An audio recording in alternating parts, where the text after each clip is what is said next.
This is an Xbox, sort of.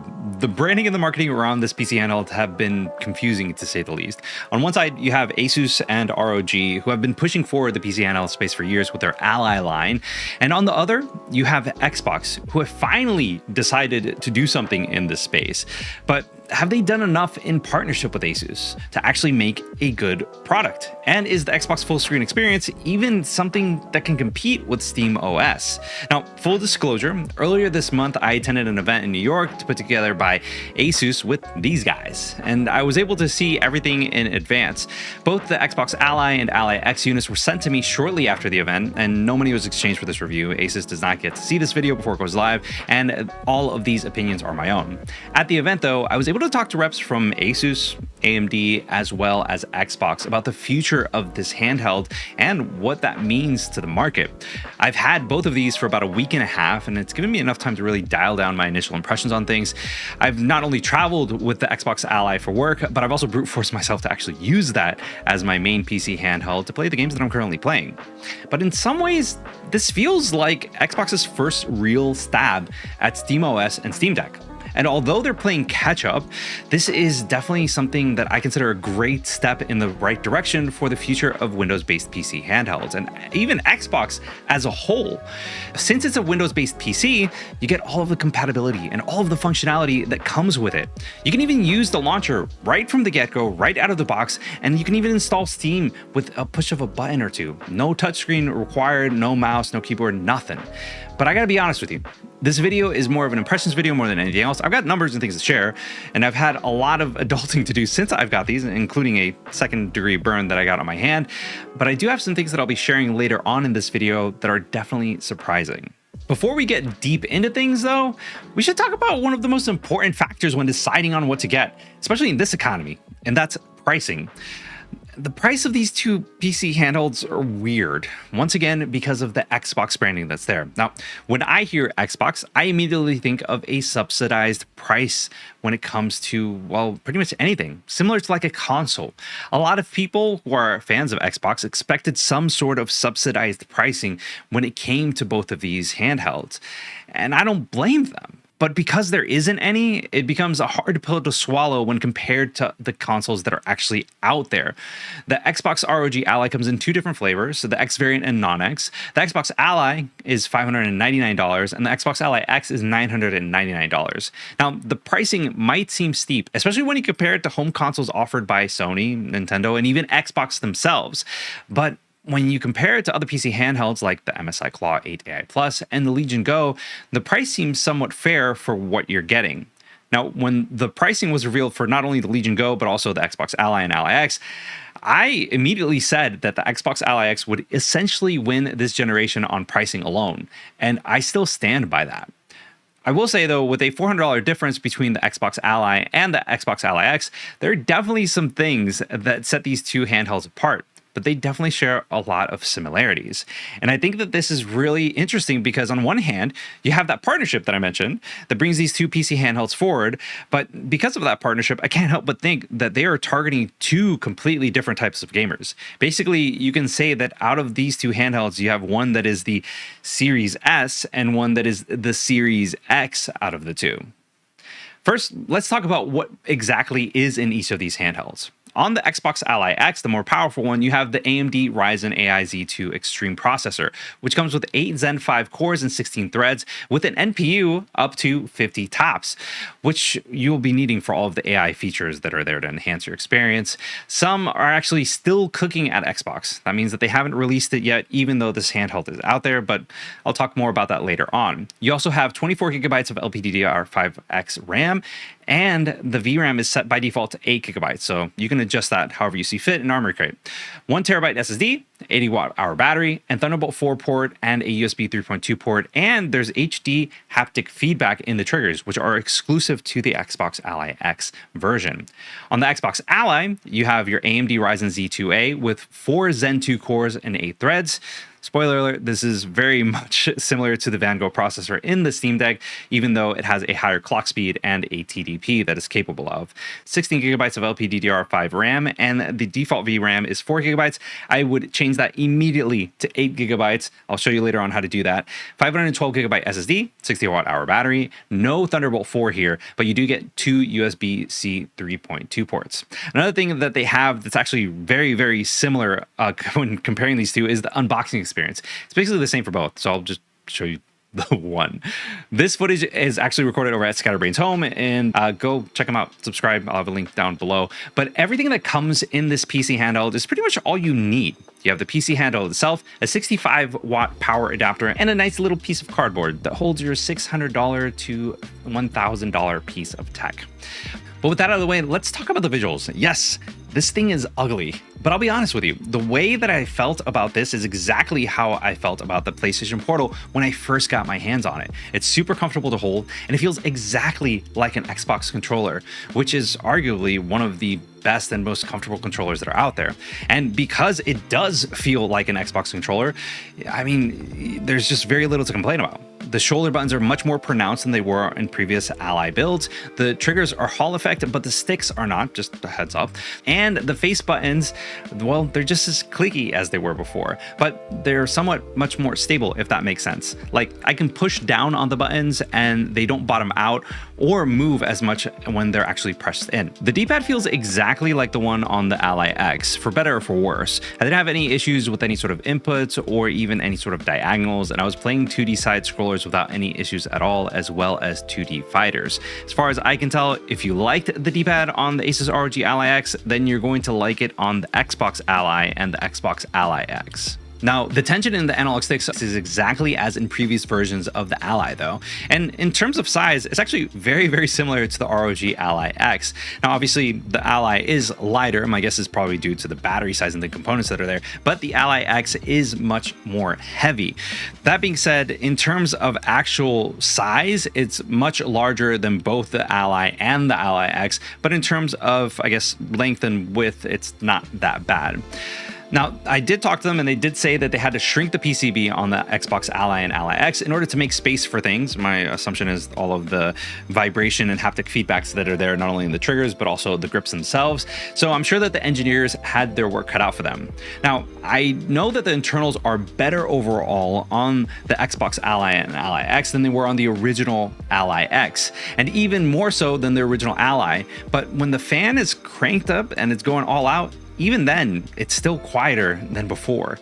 If you're coming from an Asus ROG Ally or Ally X, the button layout may take some getting used to. The Armoury Crate and Command Center buttons have been swapped. I use air quotes on Command Center because they outright just got rid of it entirely and replaced it with a library button.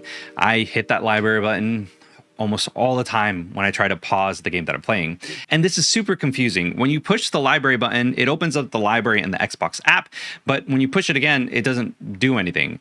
I would really like it if you could just, push it one more time and it would take you back to the previous window that you were playing or the game that you were playing. That way it will lessen the effect that's there. Normally I would have to hold down the Xbox button to open up the Alt Tab view and swap over to the next screen. It's a lot. I'm not a fan of it. But you can swap out what these buttons do in Armoury Crate, which is a nice touch, and I'll go over that when I talk about a little bit more about Armoury Crate. At the top, depending on which one you're going to get, you'll get all of the ports that are the same. The layout's more or less the same. You'll see 2 USB-C ports, a power and charging LED light, volume rocker, 3 exhaust vents, a microSD card reader, which I haven't had any issues with, a 3.5mm jack, and a power button that also doubles as a fingerprint reader.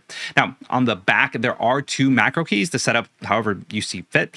I never use them personally, but it is a nice to have. So if you use them, they're there for you to use. The biggest and newest addition is actually the Xbox button that's there. This essentially brings up an enhanced version of the game bar, and I'm personally a huge fan of it. Similar to the MSI Claw, anytime that a company takes advantage of these features is a win, since it's naturally a part of the Windows ecosystem that's there. And although this bears the Xbox branding, many people thought that you would get a similar experience that you would on an Xbox console.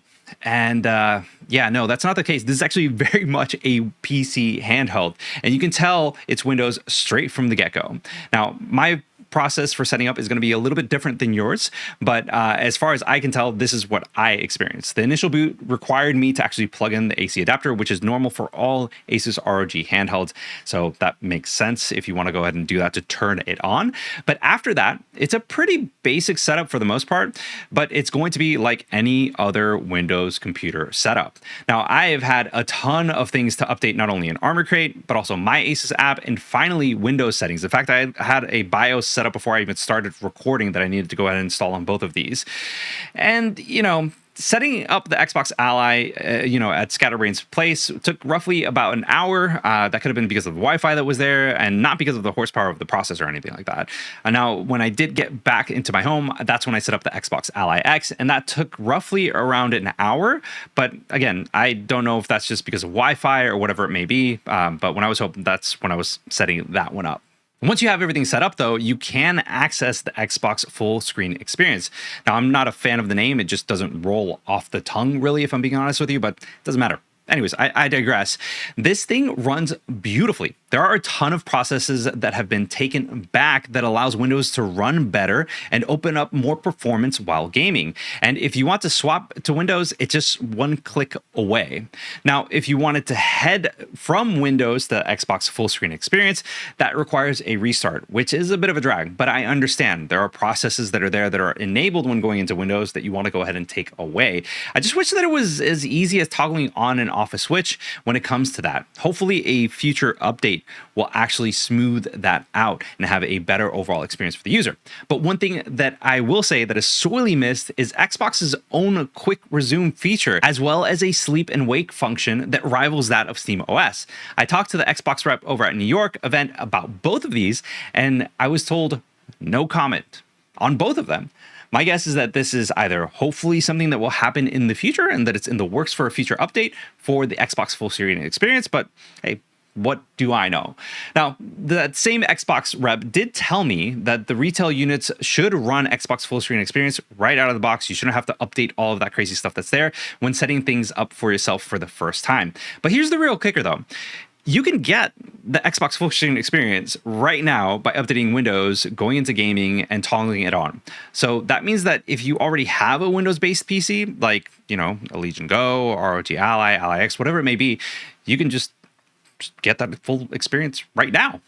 The cool thing is that straight from the get-go, you can use any launcher on here since it's a PC. That means you can use Steam, Epic, Ubisoft, or any other launcher that's just available for you right out of the box. And even still, you have to keep in mind that while you're going to be using this, you're going to have to find updates in different areas. Like I updated my ASUS app, Armoury Crate, as well as Windows. My hope is that, once you have this set up, you only need to update through Windows Store and Armoury Crate, but even still, there's the settings menu. So I'm looking at this from a Windows user, from somebody that is coming from the Xbox side onto the console, and I can just see how that can be very confusing. I don't think that's going to make too much sense, as everything should be in one place, especially if it bears the Xbox branding. Now, thankfully, Armoury Crate is really similar to previous versions like 1.5, but with added features that are continuing to polish what's already been there. Armoury Crate is actually pretty awesome, and it's pretty straightforward, especially when you compare it to what was already there with the previous iterations of Armoury Crate. Now, by default, you're going to be looking at this, but if you wanted to adjust some things, for example, if you wanted to adjust the calibrations, you have the options that are there, as well as general, if you wanted to see the personalization of the start up or the quick launch settings, things like that. All of that is available here. One thing that I did want to go ahead and mention is in performance, if you wanted to change the amount of VRAM, especially on something like the Xbox Ally, then all you have to do is go into performance, and then from here go into GPU settings, and then from here you can adjust the assigned memory to the GPU, which is actually pretty awesome in my opinion. Now, you can technically optimize all of the AMD graphics options that are here. I've left it kind of as is, and I'm kind of okay with everything that is there. And if you wanted to change into manual mode to really crank out the most power possible, then you can crank this all the way up to the top across the board. And this will pretty much have this firing at all cylinders. There's a warning that pops up that tells you, hey, you might, damage your silicon that is on here, which is totally understandable. But from there, if you wanted to change the lighting of the RGB that's here, you have this option as well in order to preserve battery life. There is also different options in terms of when it falls asleep and kind of things like that. Another thing that I did want to go ahead and mention with battery care is that you have this option over here to turn on battery care mode. And the cool thing with that is that it tops it off at 80% if you wanted to go ahead and turn it on. And when you do that, yes, you are going to technically decrease your battery life, but your overall battery health over a long period of time will last even longer than before. So this is a nice feature to have here. I think it's pretty cool overall. And if you're playing plugged in most of the time, it won't hurt to actually turn this on as is. If you're not happy with the visuals of the panel itself, you can change the different color profiles that are here depending on the games that you're playing. If you want to, warm up or cool down, whatever it is that you want to go and do, then you can go ahead and do that as well. While we're talking about Armoury Crate and everything, I do think that we should talk about the command center. I think the command center this time around, with this being integrated with everything, is absolutely fantastic. You can go ahead and change the different options that are here. To customize, you hit Y, and then from there, you're able to either add more tiles or different features that are here that are nice and nifty. I like that because you're able to just go straight to the feature that you want instead of toggling them. If you wanted to go ahead and pick a specific tile that's there, then you can go ahead and do that as well. Overall, I do like everything that's here because at the same time, if you wanted to update everything, you can. There is an update center that allows for you to go ahead and just check with the servers, pull any updates that you need to update with Armoury Crate. And this pulls almost everything that you would need to for this handheld. There are some times when the Microsoft Store is going to let you know that, hey, there's a new update for either a game bar or the Xbox app, but overall, almost everything that you're going to need for this device is going to be found right over here. Now, Copilot is something that they're pushing for because of the NPU that's there. And essentially, you would use that for either help with a game or any sort of recommendations based off whatever you have. I don't really know what else you would use, but it's kind of like a typical AI and an LLM. Now, if you do want to use Copilot, you can use this by long pressing the Armoury Crate button that's there, and that'll bring it up in the game bar. It's a nice feature to just have that's there, and my guess that this will become better as it ages, and Xbox as well as ASUS and Microsoft, they take advantage of the NPU that's there. I will say that I don't see that on the regular Xbox Ally. I only see that on the Xbox Ally X. With the Xbox app though, there are some interesting features that are there, especially when we're looking at PC games through Xbox Game Pass, if you still have that for whatever reason. Then if you do, this is a great handheld for you because you'll be able to play your games, and at least a good chunk of them anyways, across your console, your PC handheld, and any other device that has the Xbox app. If not, then, there's obviously Steam. And there are also some other interesting things within the Xbox app. Like, there are also some extra labels that are there that you'll see in the Xbox app when looking at the games to let you know whether or not it will run well on your handheld. You should see something that says should play well, should play great, and handheld optimized. Now, from a PC gamer's perspective, it basically means that you have games that average 30 FPS or 60 FPS. In the Xbox app, games that run at 30 FPS will be labeled should play well. Games that run at 60 FPS should read should play great. And games that are labeled handheld optimized means that you should have easy to use compatibility and nothing crazy to do in terms of tweaking settings or mapping out buttons. Now, if you have a game that says either handheld optimize or should play great alongside with should play well, then yeah, you're pretty much set in terms of compatibility and performance. Another thing that I should say is that you should be able to download games and have specific shaders that are optimized for these handhelds, given that games and developers support it, of course, but there aren't that many games that are out there that do it yet. One of the most recent ones that have been updated to support this is Doom: The Dark Ages.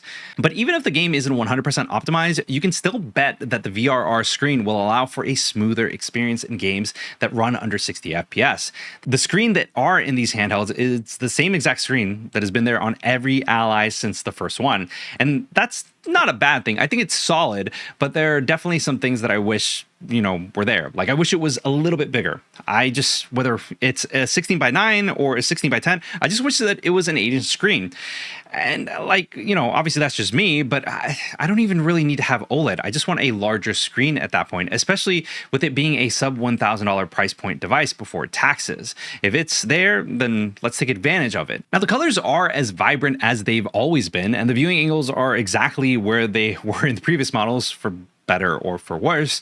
And if there's one thing that I can say is that ASUS probably went this route with these screen panels because, well, it's cheaper to make and manufacture. All of the design and the schematics for these panels are already done, so why not just use it as is?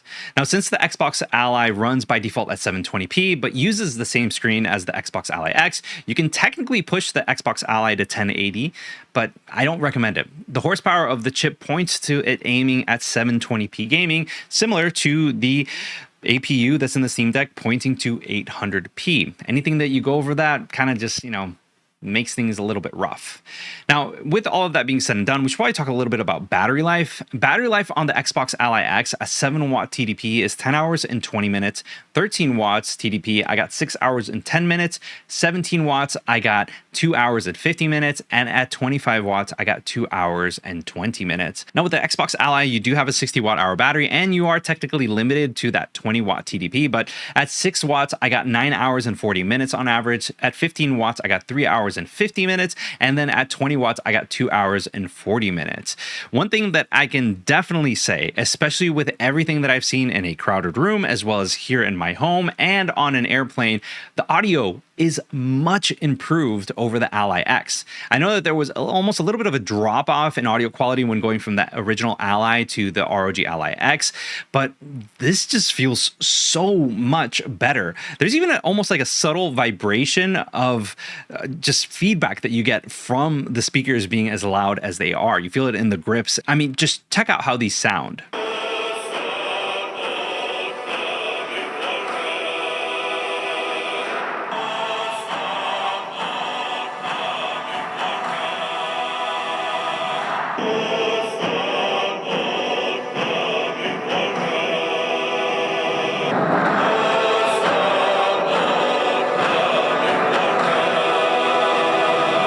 Okay, let's talk numbers with performance and what we can expect. There's a bit of a caveat here because this will be on the turbo performance for both the Xbox Ally and the Ally X when plugged in. So both operating modes will be set to 20 watt TDP as well as 35 watt TDP respectively. And I'm also going to be having these running at their default resolutions. I'll be doing further testing and looking more in depth in another video, so subscribe to know once that drops. And by the way, let me know down in the comments if there are any games that you want me to go more in depth on. Keep in mind, by the way, with the Xbox Ally, because it has a smaller SSD, I did have to install some games into my microSD card. So some are going to be running off of that, but everything on the Xbox Ally X is going to be running from the SSD. I also want to give you a heads up that I did run into some problems when I was testing and benchmarking with the Xbox Ally. Anytime that I tried to run 3D Mark, I would run into kind of like an endless loop of trying to optimize things for the hardware that it was detecting, and it never actually ran. Now, when it came to the Xbox Ally X, I didn't have any issues at all. So synthetic benchmarks, I didn't really get anything. So for Firestrike, on the Xbox Ally, I have nothing, but on the Xbox Ally X, I got 9083. And when looking over at TimeSpy, again, Xbox Ally didn't get anything, but the Xbox Ally X got 4025. Now, when we look at actual games that are there, Indiana Jones was one of the first things that I wanted to try. It's one of my favorite Xbox Game Pass games. But when it comes down to it, on the Xbox Ally, I got 34 frames per second, and on the Xbox Ally X, I got 44 frames per second. Both of these, again, in their native resolution that these handhelds are set to, I got that at the low preset that's there alongside with FSR as the upscaling method set to quality. Now for Cyberpunk 2077 on the Xbox Ally, I got 43.7 frames per second, and on the Xbox Ally X, I got 50.76 frames per second. Both of these are on the Steam Deck preset that's there, so take that as you will. Obviously, you can change some settings that are there in order to get a higher frame rate that's there, but overall with the VRR screen, that Xbox Ally X was performing beautifully, and the Ally looked pretty decent decent as well. Now, one of my favorite CRPGs is Baldur's Gate 3, and I really wanted to see how these handhelds performed with it, because at the end of the day, Baldur's Gate 3 is a very difficult game to run on these handhelds. On the Xbox Ally, I got roughly around 24 frames per second. This is an Act 3, which is a very difficult area for things to run just because of everything that's happening. I also got 33 frames per second on the Xbox Ally X. Both of these were set onto the low preset, and this is actually something that using FSR 2.2, I believe, it does a good job, but it isn't the best in the world. Now, Returnal is one of the games that gave me a little bit of a problem on the Xbox Ally. I was able to actually run the benchmark, and using that at 4 gigabytes of VRAM and then realizing that I need to upgrade to 8 gigabytes of VRAM didn't change too much. For the benchmark, I was able to get 31 frames per second and 30 frames per second respectively, and it did a good job. It wasn't bad at all. But on the Xbox Ally X, I got 59 frames per second. Now, the Z2A processor that is inside of the Xbox Ally has performance that is just over the Steam Deck with a little bit more juice based on what I've seen. I'll be comparing it to other handhelds and other videos as well, because I also want to see how well it performs from a budget perspective. Now, once I put two and two together, I asked an ASUS rep if they were planning on targeting similar performance to the Steam Deck, not only in terms of power, but also efficiency and optimization. And it seems that's exactly their play. The processor has seen a lot of things that are out there, and pushing it to 20 watts allows them to squeeze just a little tiny bit more performance over the Steam Deck. But overall, it feels like, a souped up Steam Deck, so to speak, but with the lighter version of Windows running on it. Now, my hope is that future games that have a Steam Deck version will be available to download on the Xbox Ally, since the performance should, be more or less the same. Realistically, though, I don't see this running much without further optimization. While I was testing and benchmarking, I ran into a lot of problems with not only VRAM and games crashing, but just overall the experience was a little bit more stuttery than I would like, so to speak. But just like any of the other PC handhelds that have come out onto the market, there are going to be a ton of updates, polish, and quality of life improvements as these handhelds age. That's just the way that it is. Early next year, though, there are going to be a ton of features that are going to be added not only onto the Xbox Ally X, but also the Xbox Ally. For both, there will be an enhanced docking experience for seamless big screen support, auto super resolution, as well as optimized display outputs, plus a bunch of other things. But the one interesting thing that I found was that they're going to be, tuning this as an update, but game save sync indicators, which basically shows you the status of your game save before powering off, just to make sure that it's properly saved in the cloud. I think that this is, a nice quality of life thing. I just don't understand why it isn't there already. You will have improved save reliability in low power mode, so game saves will upload consistently even in a low powered state. And you will have better library management on a microSD card, by which they want to bring into Xbox full screen experience. Now, exclusively on the Xbox Ally X, you'll see automatic super resolution at a system level that takes advantage of the NPU, the neural processing unit on the system. My guess is that it's going to be kind of like a more, souped up version of AFMF, AMD's fluid motion frames. This will allow you for better upscaling tech as well as smoother frames. And because it's at the system level, developers don't have to do anything extra. It just works. Now, finally, the Xbox Ally X will be getting a highlight reel so that you can share clips from epic moments while you're playing games and just share them online or with your friends or whatever it may be. But in terms of which one you should actually buy, I kind of stand by what I said earlier, in the sense that one is a Series S and the one is a Series X out of the two. And I think that it all pans out with the performance difference between the two. Now, the problem with a handheld like the Xbox Ally is that there are other PC handhelds that perform just like the Ally, or even better, that have been around that are at a lower price point.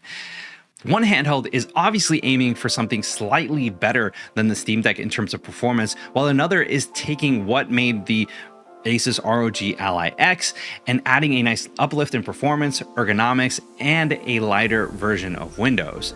Now, in terms of who each one is for, I think it's kind of confusing, especially when it comes to the branding, because when it comes to people looking and thinking of Xbox, they think of a home console. They don't think of a PC handheld. And the fact that it has the Xbox branding makes people think of an ease of use experience. So you might have some people that come from the Xbox side of things that start playing this and realize that this isn't a home console. It is very much a Windows PC handheld. Now, the Xbox full screen experience helps make it a great PC handheld, even with some of the bugs that are there from time to time. But I'm afraid that someone who doesn't play PC games would get this and potentially get frustrated and simply just return it. I could definitely see that for the Xbox Ally. Obviously, if you're watching this, then you probably know more than the average user, but I think that if you want a PC handheld to complement your Xbox console, something that you can take with you on the go and actually be able to play the games, then yeah, the Xbox Ally is a decent choice, but it genuinely feels like a mobile Series S more than anything else. You're going to be looking at 720p, you're going to be more than likely only targeting 30 FPS, and you might hit 60 FPS if you're playing indie games more than anything else. But if you want the best of the best out of the two, and you have the budget for it, then yeah, the Xbox Ally X would be the way to go. Like the performance of the Ryzen AI Z2 is fantastic and plays all the games that I want to play comfortably. There's an obvious uplift in performance between the two, and if you want the best of the best, then yeah, that's the way to go. Now, if you want to hear about the Ally X and why it's my main go-to PC handle, or at least was until the Xbox Ally X came out, then click this video over here. And until next time, guys, I will see you on the next one. Peace.